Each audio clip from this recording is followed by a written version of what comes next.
China is tactically killing the whole Vietnam.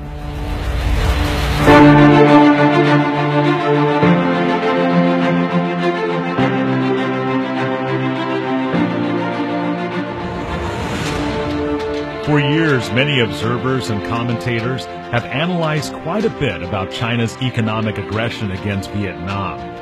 As one who keeps a close watch on all aspects of the Vietnam-China relationship, I would like to additionally comment that China is not only economically invading, but China is also gripping Vietnam in both directions from the east and the west, at the same time conducts deep penetration from the top through the central and down to the foot of our country.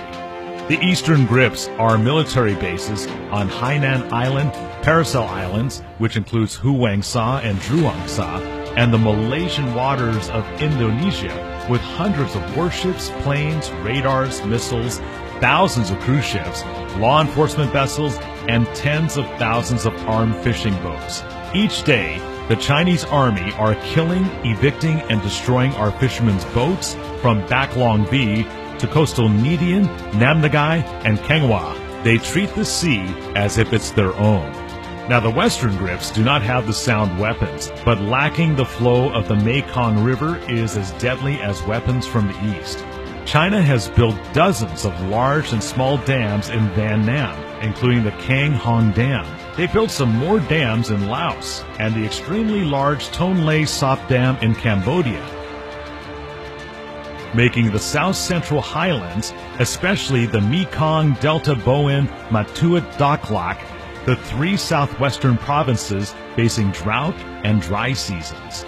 This caused large cracked soil, damaged rice, grains, and fruits. For industrial crops, such as coffee, rubber, and peppers, these crops have lost their big harvest seasons. The drought also caused fishes and shrimps to be scarce.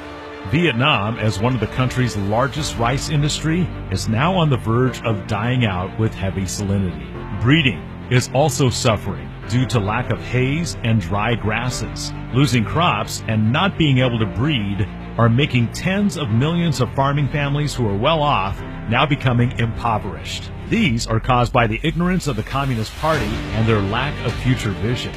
They are focusing on widespread hydroelectricity. The Vietnamese Communist Party waited until the last minute to react to the drought, and now they must beg China to open upstream dams. Now, these forces are there to plant forests, build factories, roads, bridges, trains, mines, to extract bauxites, and build ports of Moine. The Communist Party is now allowing Chinese ships of all types to come into Cam Ranh berths. China also invaded Lan Son, Cao Bang, Tim Ya, Hainan, Tan Rai, Lam Dung, and Kamau. The Chinese Communist Party brings technical workers and handcraft workers who have no immigration papers to stay in Vietnam. These people set up Chinese residential Chinese restaurants, shops, markets. They marry Vietnamese women and establish Chinese families on the land of Vietnam. The Politburo knew about this, but decided to turn a blind eye and ignore these issues. Banking debts to Chinese banks are unspeakable. Gifts under the table to the Vietnamese Communist Party officers. The Chinese embassy, located on Hung Vuon Avenue, is the palace of the Chinese Imperial Tay King Kwok, who are on the list in participating banquets with Tay King Kwok, Kung Huan, who is now known as Hung Ting Ung. China's expansion is holding on to the fate of life and death of Vietnam's economy and the people of Vietnam. China's import and export with poisonous vegetables and rotten meats to help put Vietnam into these ridiculous debts. Buy Vietnam rice at an extremely low cost. China has a tight hold on our main export goods by setting the price on these materials, while Mr. Win Fu Trong still invites the Chinese ships into Cam Ranh, shaking hands with his great friend. Our country is dying. People are hungry and living in poverty. The Vietnamese communist officers are being corrupted with wealth under the domination of the new communist colonialism of the Beijing expansion. While Vietnam is critically at risk, widespread poverty due to the dependence of China is leading the Vietnamese people to their graves and facing a true death. There are 200 members of the Central Committee 19 members of the Politburo, and 500 members of the National Assembly who are fighting and dividing for seats at the table for China's wealth distributions. Knowing this, without alarming the people and citizens of Vietnam, is a great sin. Where did these crimes come from? Who caused these crimes? I will let the nationalists, the bloggers, freelance journalists, and patriotic lawyers to comment about this. We are fighting for liberation of our people.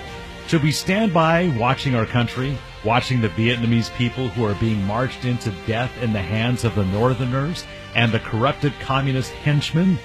Millions of fishermen are helplessly suffering.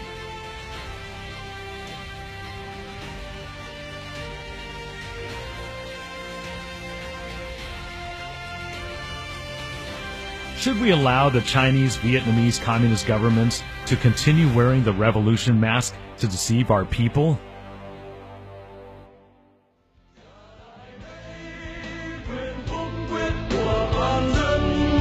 Dân biết điều gì dân cần để tự do mưu